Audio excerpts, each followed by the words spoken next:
কোনোবাই মাকৰ গাখীৰ বিক্ৰী কৰে নেকি আপুনি গো মাতাৰ গাখীৰ কিয় বিক্ৰী কৰে আপোনালোকৰ সমাজত কেলে বিক্ৰী হৈ আছে কিয় হৈ আছে এইবিলাক কথা নকব অযুক্তি শুনক যুক্তিৰ কথা কৈছো শুনক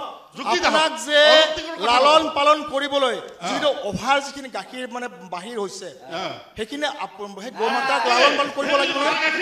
হা লালন পালন কৰক শুনক আপুনি শুনক লালন পালন কৰিবলৈ শুনক না আপোনালোকে শুনক এনেকুৱা যদি আছে তেতিয়া আপোনালোকে এতিয়া কথা ক'ব যদি এনেকুৱা যদি আপোনালোকে কেবিনেটত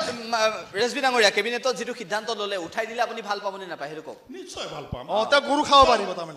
তেওঁ গৰু খাব মুকলিকৈ গৰু মাৰি খাব পাৰিব তেওঁ মুক্তি ডাঙৰীয়া ভাল পাব অসমৰ ৰাইজে চাওক সনাতনী ৰাইজে চাওক এটা মুক্তিয়ে কৈছে যে আইন উঠাই ভাল হওঁতে মুকলিকৈ গৰু মোৰ কথা